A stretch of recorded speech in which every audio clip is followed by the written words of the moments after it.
It's one of the most political actions state lawmakers can take. I don't think we know anything of why we're here. Redrawing congressional districts. It's not easy. Sometimes things are contentious and they're difficult, and I get it. Picking which voters each member will represent. But I think if we work, we can come up with the best resolution for all Texans. State lawmakers begin the process to shift more power to Republicans. President Trump do want to have add more seats, and so does the party. We passed a resolution asking for it. We speak with the chair of the Texas GOP and the chair of the Mexican-American Legislative Caucus. Just a very simple redrawing. We pick up 5 seats. They can go from Daddy Trump to King Trump, but we need to stop it.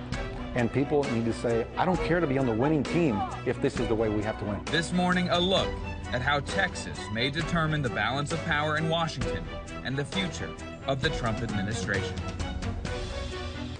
This is Lone Star Politics from NBC5 and the Dallas Morning News. Texas in the forefront. We're taking a deep dive into President Trump's push to redraw congressional maps shaping the 2026 midterm elections.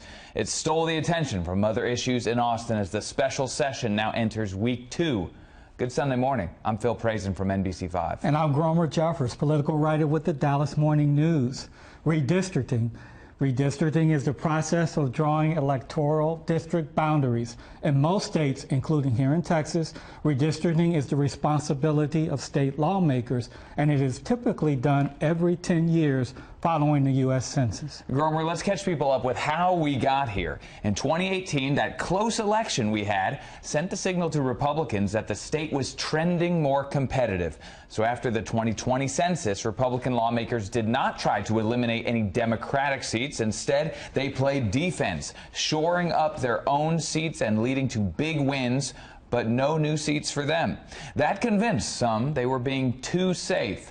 President Trump made gains in 2024, notably in South Texas, and this year the Department of Justice sent a letter to the state claiming 4 congressional districts were racial gerrymanders, and they called on Texas to change the maps. President Trump also called on other GOP states to do the same.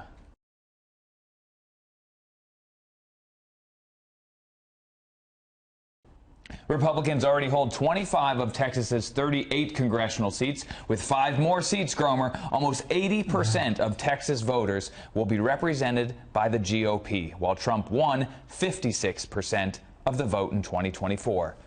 Democratic leaders and advocacy groups in the Texas legislature argued that drawing Democrats out of power also means drawing Black and Hispanic voters out of power.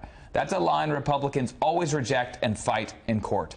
Jacksboro Republican David Spiller serves on the redistricting committee and told me they haven't yet made up their minds on where the lines will go. Certainly, we do it every 10 years, but we're entitled to do it anytime that we need. Tomorrow here in North Texas, the House Redistricting Committee will hold its 3rd and final public redistricting hearing. If you wish to speak, you can register with the clerk ahead of 5 p.m. hearing at the University of Texas at Arlington. The hearing will be live streamed via the Texas House of Representatives website. Now, this kicks off an intense political battle. I spoke with the chair of the Mexican-American Legislative Caucus, Fort Worth Democrat Ramon Romero, about their next steps. It's too soon. We should have been waiting until 2030. After the 2030 census, the call came in from Trump, and just like everything that we've seen in this past session, now that President Trump is back in office, if he asks, the simple answer is yes. As people said, describe that to me. I said, this went from the land of the free to the land of agreement. Whatever he asked for, that's what's being done. It's a shame because Texans have always been, very proud to be the Lone Star State, very independent, and it just seems like we've lost our backbone. The Department of Justice from the Trump administration has pointed to 4 districts to the state and said, hey, in 2021, the maps you drew are unconstitutional. You packed voters of colors in these coalition districts. What do you think of that? Well, what a coalition district would have been of all. It would have been African Americans, it would have been Latinos, and it would have been, likely Anglo voters that believe the way they do. But they said, but you specifically, used that and talked about coalition using race. So that we need to do away with. But at the same time, we're in El Paso for this fight in the court system, at which the state said that they drew the maps race blind. So how is it possible that you drew it race blind and then agree that you did not? So Governor Abbott's, he's talking out of both ends of his mouth right now, and a shame that what's going on right now with the river, the floods, this special session could be about one thing, Phil, and that's just those families. If you really wanted to honor those people, that's what we would be doing. We would come in, give us 2 weeks, deal with the floods. If he wants to call us back, do it then. It's a shame that the honor doesn't exist the way it should in Texas. What's the strategy? How can Malk and the Democratic caucus stop this? Well, I think there's lots of options. I mean, you mentioned quorum breaks. Certainly that is an opportunity if we find that when we see this map that it is so egregious that they are going after people of color, like we know that they're going to do. We know they're going to break up the communities in densely populated areas and urban areas. We know they're going to do that. And I think that there's going to be an expectation from our constituents and from people that live in those cities as a whole to say, y'all have to do something. So can we stop this? Can we quorum break until however many months? That's not likely. We know that. So what we really need to do is we need the fire to be lit right now by people all over Texas that understand redistricting, maybe don't understand it, to start understanding it more, and also heed the warning. These maps are not going to be drawn by people, they're drawn by computers. And they're going to be ugly. And they're going to take away our rights as people that live in the cities that we live. I love Fort Worth. I know that my colleagues love their individual cities. Fort Worth doesn't even have a state senator, for God's sake, anymore that lives from Fort Worth. We don't have a congressman, from North Texas. It's of Latino origin. So for Malk, yeah, we'd like that, but we're happy with Mark Vesey. We don't want to see Mark Vesey's map just stripped away from him, just like we don't want to see Sylvie Garcia or Veronica Escobar or Lloyd Doggett here. So this is picking and choosing their voters, as we've heard on and on again. This is as gross. This is the grossest part of politics that anybody will ever witness. Well, and in the past, that has been the strategy. They'll go, hey, Fort Worth needs a member of Congress. Forget about those Democrats in Dallas, or forget about the Democrats in other part of states. We're going to take care of you. How do you defend against stuff like that, where they try and play, different interest groups, racial groups, or individuals off each other? To your point, Phil, it's about to happen. They're going to pit congresspersons against each other, but then they'll create a district so easy, like, hey, maybe you want this one. We have to look at it as a whole. We have to look at it as, what is this doing for our country? And that's why so many people are appealing to Gavin Newsom and other governors, where you have the trifecta, where you have the state senate, the House, and the executive office and the governor's office, to say, you wanted to play nice guy and have an independent redistricting in New York and Chicago, Illinois and California. Fight fire with fire. So there's a lot of us that have been on the phone with those governors and saying, hey, you're leaving us out here. You have to nationalize this fight. Absolutely. Because if it stays in Texas, it could get really bad for the Democrats. This started in North Carolina. North Carolina did mid-cycle redistricting, mid-decade redistricting. They went from 7-7 to 10-4. That's a difference of 6. That's the difference in Congress right now. Then they're going to do it in Texas. They're going to do it in Ohio. And other states are going to continue to follow suit. America needs to pay attention. They're buying votes in Congress. We shouldn't allow that. One thing the Texans need to remember, though, is if we all get out and vote, we can change our governor. Those are statewide. We can change our lieutenant governor. We can change our attorney general. We have to prove it. And I believe that all America is going to surprise the hell out of these guys come 2026. This almost guarantees a legal battle. So many Republican lawmakers did not respond to our requests for interviews. But to get the Republican perspective, I spoke with Chair of the Texas GOP, Abraham George. I spoke with him on his way driving to a meeting of other Republican Party members in Kentucky. Why redistrict? We have a court case that we won recently that says that we can redistrict, but it also comes down to a lot of things happened after the COVID census was not properly done. So there's a DOJ memo that came down as well. So we're just trying to make sure everyone in Texas is represented, and it's a good thing for us in 2026 election. So tell me more about, you don't think that the 2020 census was accurately done? I don't think the lines were drawn properly. So there's more people here in our state now, and some of the districts are not properly drawn to accommodate everyone. There's some district who has a lot more people than the other ones, so which is not what we're supposed to be. So You know, you have the president saying that he wants to try and get 5 more Republican congressional districts. You have Democrats saying, is it really about that DOJ memo and fixing something that's unconstitutional, or is it just partisanship and Republicans trying to get more seats? Well, I would say it's both. I mean, I'm not part of the redistricting effort, so I think I can speak a little bit more freely than most of the others, especially the legislator would be able to. But I don't think it's one or the other. I think it's both. President Trump do want to have add more seats, and so does the party. We passed a resolution asking for it. We've been talking to RNC and others about it. So yeah, it's both. And if you're going to make some Democratic seats more competitive, you got to move historically Republican voters into those seats, which may make some Republican seats more competitive. Are you worried about that at all? I think every candidate should be able to campaign and, clearly communicate their messaging to their district. And if that makes some Republican seats competitive and they have to do a harder campaign, I think it's only fair as long as we're drawing the districts fairly. So I think it's fair game. I don't think anyone should have a district that's 70% Republican or 70 or 80% Democrat. I mean, he could if the entire state is that way, but we're a little bit more competitive than that. So some of the districts will be 65 or 70 or 55. It depends on how the legislators are going to look at that. The Democrats argue that you cannot put Democrats at a disadvantage without also putting like Black and Hispanic voters at a disadvantage. They brought that argument out in court. What do you think about that? Well, if the Democrats are not looking at the numbers, that's their problem, because in the last cycle, both Black Americans and Hispanics supported Republican Party. So if it's anyone's disenfranchising them, it is the Democrat Party. As you know, Phil, we flipped 14 out of the 14 counties, the border counties that are all majority Hispanic counties. We flipped 12 out of the 14. So 12 different counties, over 1 million people moved to the Republican Party side this cycle. And we are only going to see more people do that, especially now the border is secure, especially now the inflation is coming down.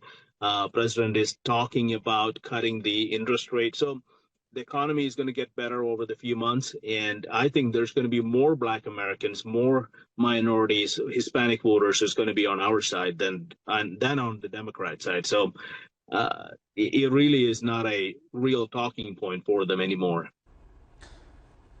Republicans currently have a narrow majority in the House with 4 seats vacant headed into 2026. And it isn't just red states redistricting. Talk is ramping up in some blue states, including California, New York, and New Jersey. Gromer, redistricting is maybe one of the most unsavory parts of politics. It's nasty business. But you wrote an article earlier this week saying when Democrats were in control, they did the same thing. Specifically in 2000, up until 2004 when Republicans took over, where it was a Republican state, but there were still more Democratic Congress members in D.C. Yeah, it was 1715, the congressional lines, and going into 2003, even though by that time Republicans had taken almost firm control of the state. And I had to tell you, communities of color have been at Democrats and Republicans through the years about redistricting and about getting a bigger piece of the pie. So you're right, both parties. So is this just, the cliche, don't hate the player, hate the game? In some ways, again, you have to go do it. I think what gets lost in this fight, which is a political fight, is the impact on communities, and not just communities of color, but communities that are split up, sliced and diced. Communities that used to be all in one district and now in 4 or 5 districts. Cities, counties. Exactly. That's what you got to look out for long term. Still ahead, we continue to look at the big agenda items for lawmakers who return to Austin for this special session. Up next, flooding relief and the latest push for a total ban, Gromer, on THC. We're here to talk about what we need to do now to help our chances of winning next year. Then Texas Democrats turn their focus to 2026 and the statewide race drought. You're watching Lone Star Politics.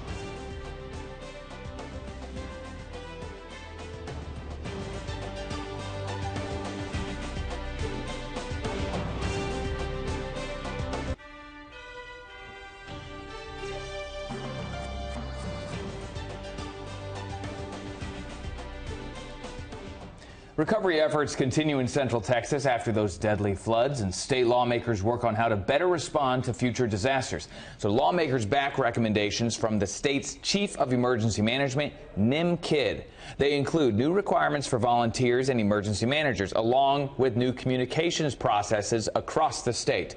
And this week, a hearing in Kerrville will give us a chance to hear from local officials who are now under scrutiny for decisions made during the deadly flooding.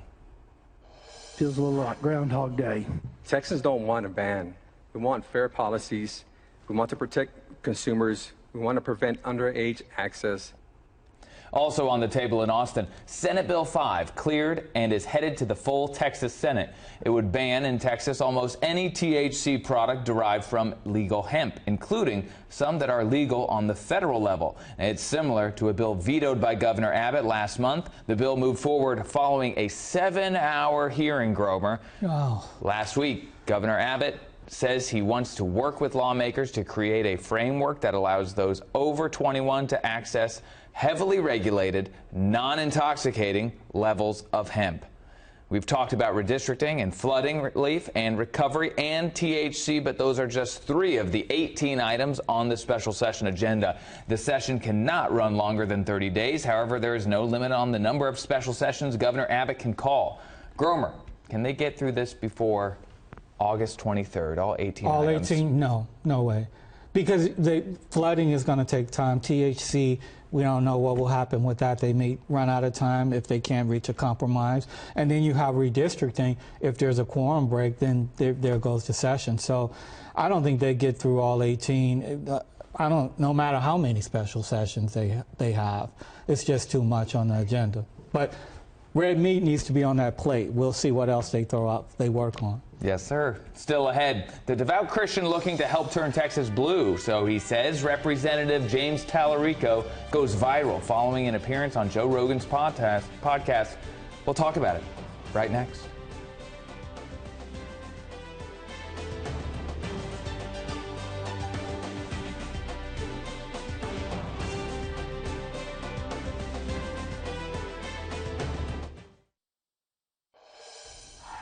Another story we're watching, a rising star, Democratic State Representative James Tallarico. Gromer, you wrote about it in the Dallas Morning News. At a rally in Plano this week, he said many of the divisions in this state and in the country are manufactured by wealthy special interests who want us fighting each other instead of fighting them. A populist appeal, Gromer. Right. He called on Democrats in D.C. to fight and not fold.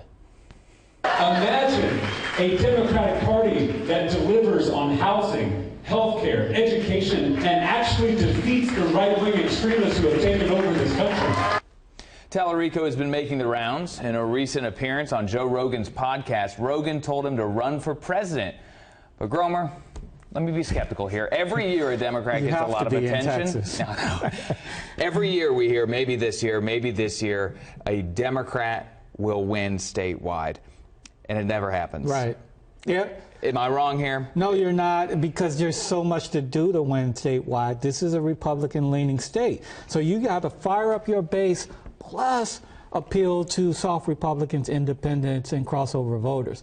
That is tough to do in a state where everybody seems to be creeping away from the middle. So he has to find a message that resonates. That's what he's trying to do now. The populist appeal works. He is firing up his base, but, you know, you got to really, everything has to work in sync, and you got to catch lightning in a bottle. People are talking about him as running for U.S. Senate. Yes. He has to get past former Dallas Congressman Colin Allred, who's already in the race. Right. Can he do it? It'll be tougher than he probably thinks. Allred ran last time, and a lot of people are upset about the campaign he ran, but he still built his name recognition, raised $90 million.